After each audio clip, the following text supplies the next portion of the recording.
Yo, what's going on, snipers, and welcome back to our Anchorage Ice Tigers Draft to Glory franchise mode here in NHL 23. So last episode, we made some tough decisions with the offseason. We let go of Dmitry Moroza. We also did actually let go of Trey Farrell, our defenseman, but lucky for us, at the start of the season, he was still a free agent, so we brought him back to put on this top 6 pairing. Unfortunately, it's a -3 on this top 6 pairing still, but it is what it is. Our team still looks pretty good. Ryan Danner has jumped up astronomically. He was a former second-round pick of ours, and yeah, very excited to see what this guy could do, and hopefully we could lock him up long-term to a cheap contract. I don't know how long he's going to be with this team because he spent 3 years in the AHL, 3 years in the WHL. But you can see he's been getting better offensively every single season. So hopefully this year he kind of has a little bit of a breakout. And yeah, goaltending wise, still Cox and Taze is going to be our backup because we did let go of Duncan. We won't be bringing them back as well because we do have Novikov, who we just drafted, who is going to be probably in the NHL within this season, my guess, maybe next season. But either way, he is going to be a pretty good goalie for us in the future. And this is what our forward core looks like, and it looks way stronger than it has ever has in the past. I think maybe since we lost Bickle, I think actually, because you can see our top line, Hartnell, Keith, and Parrott at top line was really good last year, hoping for it to do the same type of thing. Second line has Darby. Farrell's jumping up to the second line to play with Jorgensen as well. A third line of Larry Wong, who's an 87, and we might as well lose this guy this offseason because he is also a pending UFA. He's only played 3 years in the NHL, getting better every year, but he's going to be probably demanding a lot of money this offseason. But regardless, that's an absolute steal to have on the third line. And then Miles Claxton is up to an 84 overall. He's listed actually as a second line forward, but he is going to be playing third line time and first line power play. But he is still signed to $1.5 million, which is still an absolute steal of a contract. And then we also have LaRose. Our fourth line has Malik Reinhardt, who's jumping to the NHL, has a 76. Very good offensive awareness on this guy. But maybe a little bit weird to have him on the fourth line, but we do have him in. We also have Nasir Kassian still and Felix Walzer. So our forward core, very, very solid. And then defensively, as I said, we took a pretty huge hit. But we do still have a pretty solid defensive core, you'd say, with Danner jumping up to an 82. That definitely helps the loss of Moroza quite a bit. Now, we don't have a lot of right-handed defensemen in the lineup, which kind of sucks. We only have Harakala. So hopefully that's not too much of a problem for this team. And yeah, hopefully Cox can play better in the playoffs because we are going to be probably a playoff team, I guess. But I don't really know for how long because we have been a first round exit the last 4 years in a row. So I'm hoping that this is the year that actually changes things. So there's that. First, before we get into the season simulation, though, I do want to take a look at our new player, and that is Mr. Reinhardt on the fourth line. And then we'll also take a look at where Moroza signed in the offseason, which should be interesting. Hopefully he didn't go to a rival team. I am definitely going to have to grab a screenshot of him on a new team at some point. Yeah, let's see. So this is Malik Reinhardt. I don't know what country he's from, but let's actually go to his facial details. I want to see what his hair looks like. Okay. Pretty cool little spiky hair. Like that. What country is he from? Because I don't remember when I drafted him even. He's wearing number 82. He is from the United States. Okay. So another American has joined our team. We have a lot of American prospects, or American guys on our team, I think. But that is that. Let's take a look at where Moroza signed. My controller might die while I'm in the middle of recording this, so I might have to make a cut in order to change my batteries. But let's see where our boy Moroza signed. Hopefully it is not with the team that we're going to be playing a lot. Like, hopefully it's not Vegas of all teams. Because I don't want people to go to Vegas after they beat us so many times, you know. Let's see. Moroza has signed with the Anaheim Ducks. They actually have two Morozas. What the heck? They have a Dmitry Moroza that they actually drafted in the second round as well, but in the AHL. And then they signed our Dmitry Moroza that we drafted in the second round. That is weird. Obviously, this guy doesn't have as good a potential. But, yeah. $8 million for Moroza. We might not have been, well, we were able to afford him actually, but we couldn't, like, I didn't want to take that risk because with this upcoming offseason, we're going to have to lose a lot of players. So But 4 years at 8.655 for Moroza in Anaheim. So he's going to be there till he's 32. Which means there is maybe a chance that he comes back to the team eventually. But that is a pretty steep contract for an 84 overall defenseman. So I am kind of glad that I didn't give him that. Because we got Farrell back at like $3 million for 79. So that's much better for a top 6 defenseman, that type of thing. So, but yeah, that is the contract for Moroza and where he is. I also did take a look actually where the some other former players were, and still Bickle's still in Dallas, so you guys know. Harry Neal's now with the New York Islanders as the backup goaltender. Also, who else was it that I wanted to mention? Zegov's still with the Rangers, and Festorini's now in Florida, which is interesting. So he joined the team that beat us in the Stanley Cup Finals like 5 years ago, I guess, at this point. So there is that. But yeah, let's get simulated and see what this team does this year. Don't know what I'm predicting for win-wise, because I feel like we're definitely going to take a hit defensively this year in terms of production and stuff like that. Or, well, not production, but from a defensive standpoint, because we do got a lot of OFDs, 2ADs. We don't have a shutdown DFD, so I think our team is definitely going to be worse defensively in front of Cox. But if Cox could play better, that would be great. And I think our offense is going to be probably really solid, so... Okay, so 8-0 in the preseason, which is not a great sign necessarily. Maybe we're going to have a bad regular season, but who is up for renewal again this offseason? I think it's Parrott's contract year, right? Yeah, it is. Okay, we're going to already give Parrott his contract. Maybe. Oof. Okay, he already wants $15 million. I want to see if I could lock Parrott up. I know it's like, it's kind of dumb because that means we're definitely going to be losing like somebody like Coley Minen, but Parrott's the man. After scoring 62 goals, you want to have him back on your team regardless of his asking price, you know. So let's try and do this before the start of the season, just because, or else he might demand a ton if he ends up scoring like 70 goals, you know. Like he might demand like 20 million bucks, you know. So 15.375, let's try the 85% trick here. We might be able to get him down to 13.070. So we'll try that, which is an expensive contract, but it's cheaper than Jorgensen's. Like, I feel like I must have overpaid a lot on Jorgensen. So we'll try this, 13.075 for 8 years. That's a lot of money to give to a guy, but it is worth it if Parrott is going to be a 50-plus goal man consistently. Like, this guy is maybe one of the best players we've had in the series. Probably the best player, actually, we've had in the series, I'd say. And then also with all those pending RFAs. Yeah, we're going to definitely be losing some players in the next few years, so this might be our last chance at winning a Stanley Cup, and unless this team goes through a little mini retool and can get back to winning Stanley Cups, or getting to the finals, I should say, again. So let's go to January the 1st, and we'll take a look at what Novikov is up to in the AHL. Parrott's already accepted. Thank you there, Avery. We really appreciate you committing to 8 years. You're 28, so you're here for the rest of your career, probably. But, yeah, we'll take a look at what Novikov is up to once we get to January the 1st. And then we'll make a decision if we could call him up or not, depending on how much he's grown and how good his numbers are in the AHL. Off to a little bit of a rocky start, but it is what it is. Speaking of which, I should be feeding my cat soon. And I only say that just because my cat's name is Rocky. But we're off to a little bit of a weird start to the year, but maybe that's a good sign. Because if you have a bit of a perfect season, then you're not going to be a Stanley Cup winner normally. So we want to kind of have a back and forth season and then all of a sudden just win a bunch of games, you know. But as I was expecting, our team seems to be struggling a bit defensively. And then maybe our offense is what's winning us games. I don't really know.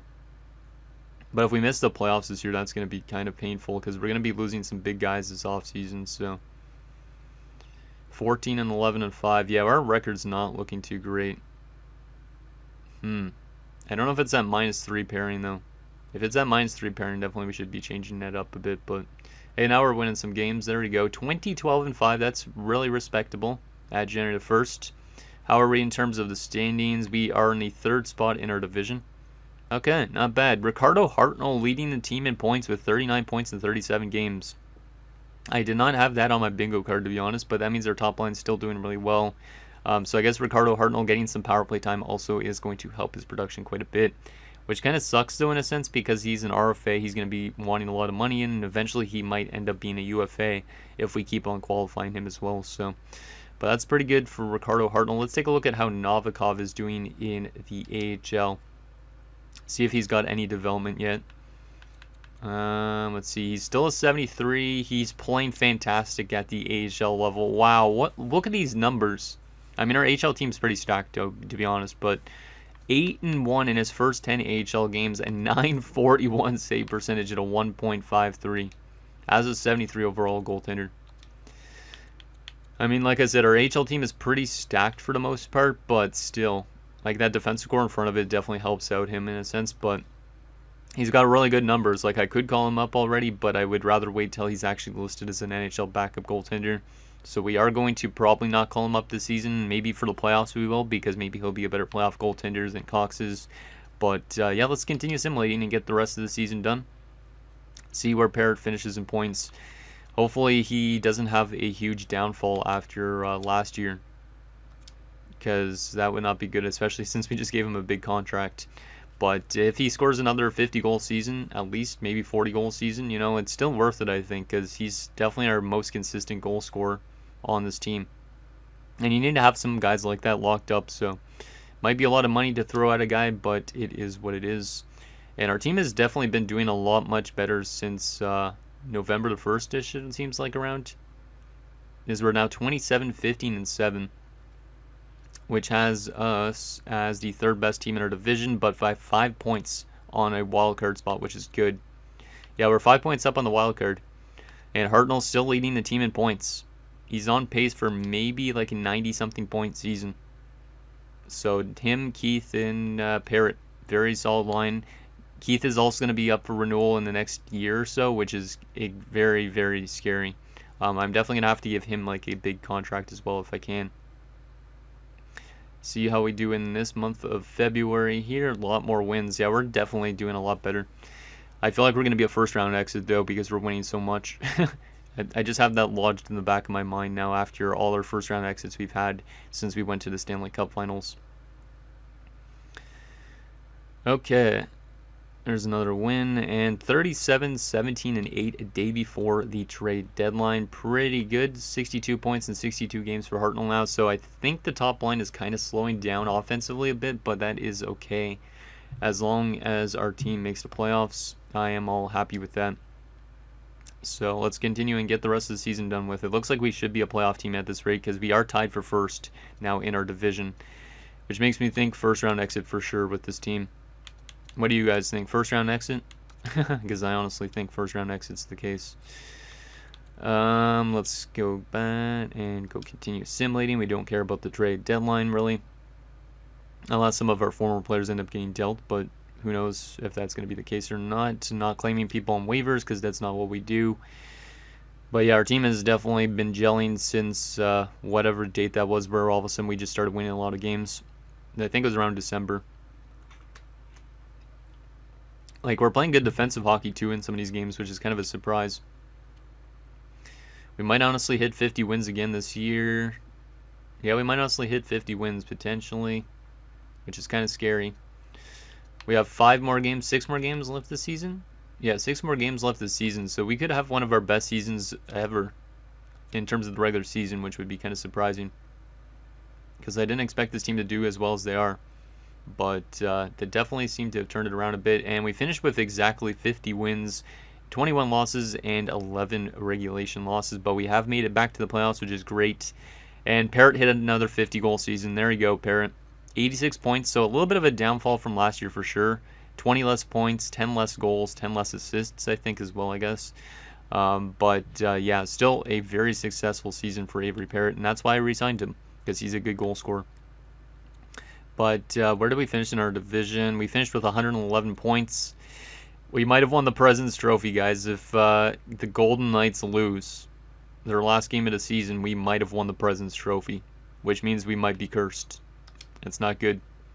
Let's see. Oh, Vegas won. Thank God. Thank God. So Vegas wins the President's Trophy, so we do not get the President's Trophy curse, hopefully, but we still might be a first-round exit because of how high we finished the season. But of course the Golden Knights would be up there with us, right? So did any of our former players make the playoffs out of curiosity? So Dallas missed the playoffs, so unfortunately it looks like they went back to their old ways. So Bickle is not going to be in the playoffs this year. Rangers, did they make the playoffs? They did not either, so Zikov is not in the playoffs. Florida missed the playoffs, so Festorini's not in the playoffs. And then the Islanders made the playoffs, so Harry Neal would be in the playoffs, but as a backup likely. Let's take a look at those team stats and player stats for the year. And then we'll see also who we're going up against in the first round and stuff like that. So entire league-wise, we finished second best in the entire league. New Jersey was just behind us as well. So I really hope for some weird reason our team could just win in the playoffs. Because, yeah, our team is definitely worse goals for than those guys. So maybe we'll be a better team when it comes to the playoffs. And of course my battery just died, so let me change that over. Okay, batteries have been changed. So yeah, we finished, what was it? In terms of goals for, that's what I was trying to sort by.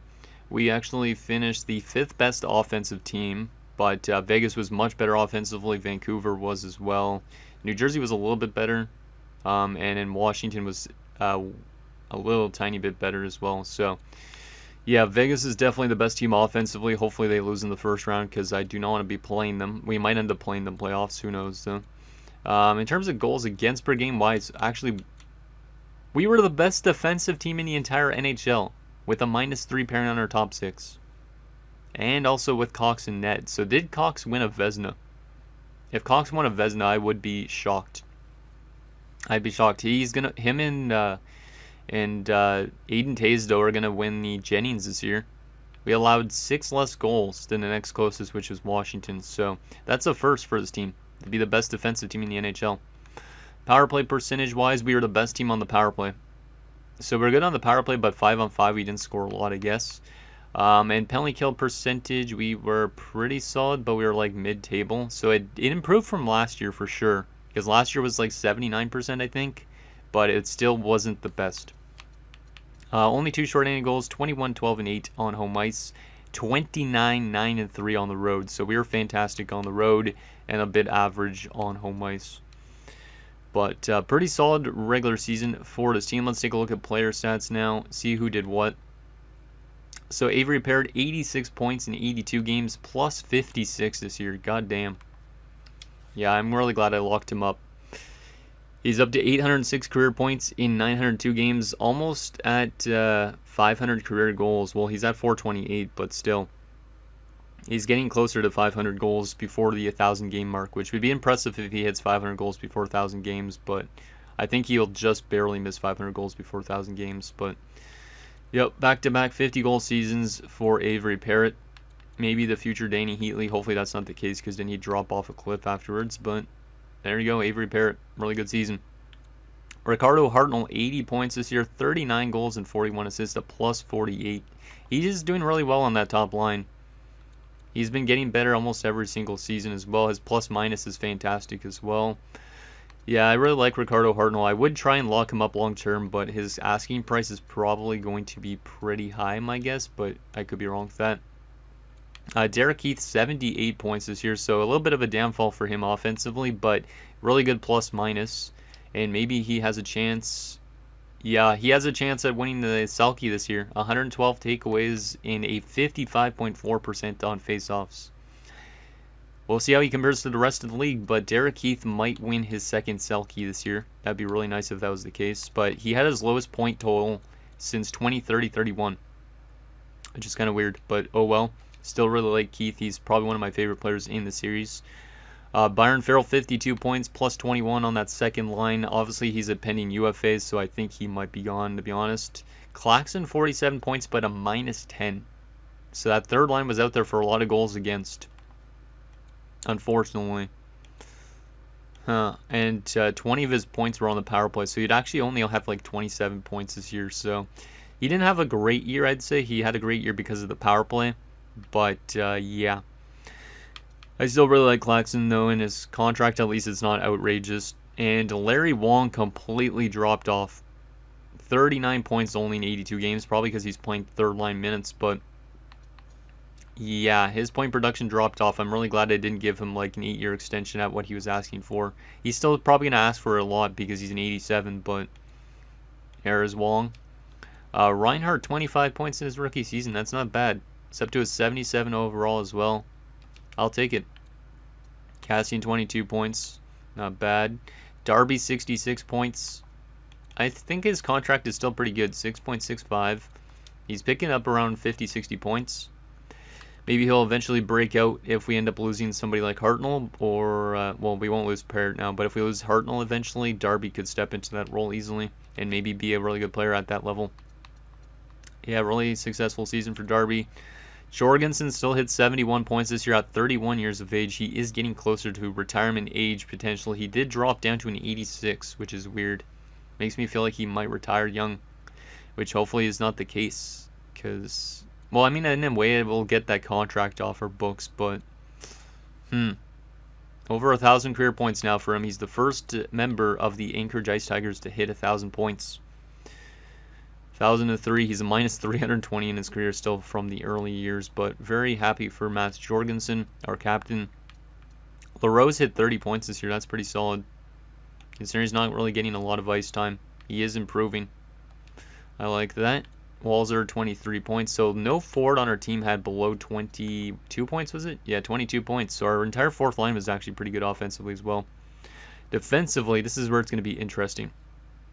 Coley Minen, 57 points and a plus 31, and he's likely gone this offseason. He hasn't lived up to his potential since his 61-point season, but his defensive play has definitely improved. Yeah, still a really great defender. Only 7 power play points this year, though, so 50 of them came in regular strength, which is a bit weird. But, yeah, Esa Coley Minen probably gone this offseason unless I could somehow afford him for a one-year deal.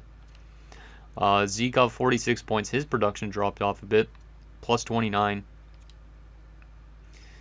Huh. Interesting. And actually, his point, yeah, production didn't drop off astronomically, but still. There's Zikov, our former third-round pick 10 years ago. Eric Hallow, 46 points. That's pretty good. Plus 18. He's also a pending RFA, so he's going to probably ask for still a lot of money, which means we might have to qualify him. But there you go at Olli Herikala. He was a former first overall pick, but he hasn't really lived up to that expectation anymore. Bouwmeester, 21 points, plus 13. Not a problem with that, especially considering he's playing on a top 6 with a minus 3. Farrell, 18 points and a plus 2, since we brought him back. And Ryan Danner, 17 points as an offensive defenseman is not great, but 9 goals is pretty solid, a plus 27. So, like the defensive play in terms of our offense. Goaltending-wise, we had the best goals against in the entire league. I don't think Cox is a Vezina winner. 35, 15, and 11, 4 shutouts, and 908 and a 269. But Aiden Tays, fantastic numbers as the backup this year. Doing what he did in the AHL level, basically. Yeah, very happy with that. He didn't play the 20-34-35 season because he was a depth goalie for us, but he did play one game in the playoffs, wasn't that good. But his regular season numbers this year, fantastic. For a guy that was a 4th-round pick, very pleased with his stats. So there is our NHL stats. I want to actually quickly take a look at Novikov. Nobody else in the AHL, but let's see Novikov's numbers. Yeah, Novikov was fantastic as the backup. He's still only a 73. Koskinen was good as well, but not as good. Like the 925 and a 207 is fantastic as an 18-year-old goaltender at the AHL level. And he did not have any assists, but Koskinen had 3. Just had to take a quick look at that quickly. So let's take a look at the entire league for player stats. See who finished up where. The best point getter this year was Jack Eichel with 112 and Seth Jarvis with 100 points. So yeah, you can see why Vegas was the best offensive team when the 2 of those guys are up there. Best goal scorer this season was Melvin Lowry, beating out Parrott and Louis by a few goals only. That's unfortunate. Was thinking Parrott might win another Richard, but he just misses out. Just misses out by a couple goals, but I mean, he's still up there, which is great to see. Did he have like the best plus minus in the entire league? Yeah, he did. Nice. That's cool. So those are the point getters. Let's take a look at Selke candidates. Most takeaways and good face-off stats. That's what we're looking for to see the Vezina candidates. 56.4. I only 463 face-offs. I was gonna say Parrott might be up there. Turcotte definitely up there, 54.8, but 118 takeaways. Nieminen, 116 takeaways, 55.5. Where is, what's his name? Where is our boy? Keith, there he is. 55.4 and 112. Yeah, I think Derek Keith, unfortunately, is just going to miss out on another Selkie because Nieminen had 0.1% better faceoffs in 4 more takeaways. But let's hope that somehow Derek Keith ends up getting another Selkie because I think he deserved it. 2,350 faceoffs. How much did the other guy take? Out of curiosity. 2,479. Yeah, I think Matty Nieminen, unfortunately, is going to just barely win it. Defensively, the best defenseman this season, Cale Makar in Montreal. That's kind of gross. Denton Matejchuk up there as well. Coley Minen was top 5 in defensive points this year. Pretty good. He had the best plus minus out of the bunch, too. Best goalie this season for wins. Ackerman, Harima, and Jones all tied with 39. Most shutouts, Hunter Jones is 7. Best save percentage by a starting goalie, Hunter Jones with a 917. And best goals against average by a starter, Hunter Jones. So Hunter Jones is going to be definitely the Vezina winner. Any goalie goals for fun? Yes, 2 goalie goals this season. Mackenzie Blackwood and Jorgen Ackerman. I don't think I've ever seen 2 goalie goals in a season, but there you go. And that is that. Okay. Best rookie this season for points, Charlie Guerin, who was the 3rd overall pick. Yeah, 3rd overall pick, 58 points. Not bad. So there you go in terms of the player stats. Now we got to see who we're going up against in round 1, and that'll be it for this episode. Who are we facing in first round of the playoffs? It will be the Vancouver Canucks. Interesting. I don't remember if we played Vancouver en route to our Stanley Cup Finals appearance. I think we did, if I'm not mistaken. I feel like we did play them when we went on to face Florida in the Stanley Cup Finals. But let's take a look at what those Vancouver Canucks look like. They went 48, 28, and 6. So pretty similar record to us. They're 7 and 3 in our last 10 games. This is going to be an interesting matchup.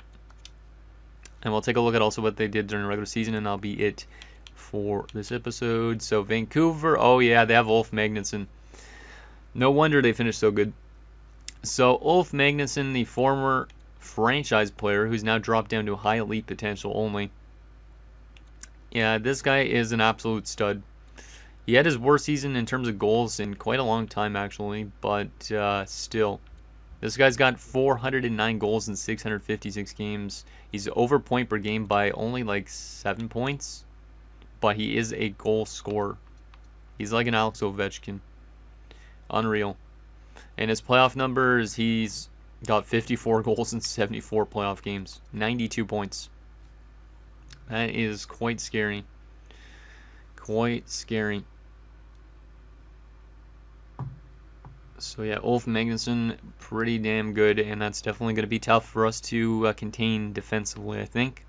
They also have Dwayne McEachern, and Andrei Svechnikov is still playing at 36. Really good player still, but he is playing with Magnusson, so that'll help his offense. Dwayne McEachern's a bottom 6. That was a 3rd round pick, but he's getting a chance to play with some really good players, and that's helping his offense. But he is also actually a pretty good offensive player, looked like beforehand. So kind of an underrated player there for McEachern. Second line, Roman Hudler, Bill Foy, and Nathan Gauthier. Pretty solid second line. A little bit weak on the left side. Third line has Zharkov, Anderson, and Dolan. Wasn't Elias Anderson on Vegas last few years? He is. Yeah, he was last year. Yeah, that's what I thought. So we have played Elias Anderson before. Dolan is really good. 86 on the third line. Interesting. And a fourth line of Solomon Cunningham, and then Brett Harrison and Murray Grabowski. Jeez, can't talk. But yeah, that's a pretty good forward core. A little bit of weakness with Hudler all the way up in there in the top 6. But if it works, it works. Defensively, Quinn Hughes, who's been winning a lot of Norrises, I'm pretty sure. Yeah, he's been winning a lot of Norrises, I'm pretty certain. We got to watch out for him. Roman Schmidt. Didn't we play him in the playoffs at one point? I think. Yeah, he was, I think. Was that the year we went to the Cup Finals? No, it probably wasn't. I feel like we played him in the playoffs before. Maybe it was in my Chicago series, though. Philip Dembski. They also have Theo Lindstein. Or Lindstein, I should say. Tobias Bjornfot. Wasn't Bjornfot on a team recently, too? Oh, wait, he was on Vegas at one point, but I don't think that's when we played them, so. Huh. And Terrence Kong. So their defense score is definitely a little bit weaker, but they do still have Quinn Hughes has been producing really well for a 36-year-old. And goalie-wise, they have Easton Wismuller. They have some really weird names. Who didn't have a great season. Despite his team being as good as they were offensively in terms of Magnuson and stuff like that, he had an 896, which is kind of scary. And they also have Aiden Marchant. I feel like that guy's just going to turn it on. Yeah, their goaltending wasn't that good. So if that turns it on in the playoffs, I'm going to be kind of mad. Terrell Anderson is a scratcher. Allison, not Anderson. And Tommy Makinen. I don't really know what to make of their team. Obviously, we got to contain Magnuson and Svechnikov, those type of guys. But if we could contain those guys, we definitely have a chance. But then again, who knows? I maybe never have a chance to win in the first round. Let's take a look at what Vancouver did compared to us in terms of goals for and stuff like that. So we had 9 more points than them because of all of our overtime losses. They scored more goals than us by 0.37. Don't want to do the exact math on that. We were a much better defensive team, obviously, because we were the best defensive team in the league. We had a better power play by 3%. And our penalty kill was better as well by 3%. So technically we are the better team on paper. But does it really matter? Probably not. So anyways, guys, that's going to do it for this episode of our Anchorage Ice Tigers Draft Glory franchise mode. So in next episode, we'll take it to round 1 against the Vancouver Canucks as we look to finally slay the first round Demons and get to that second round and beyond that. And yeah, hopefully this team can stay together in the upcoming offseason as well. So anyways, think down below. And I'll see you guys next time.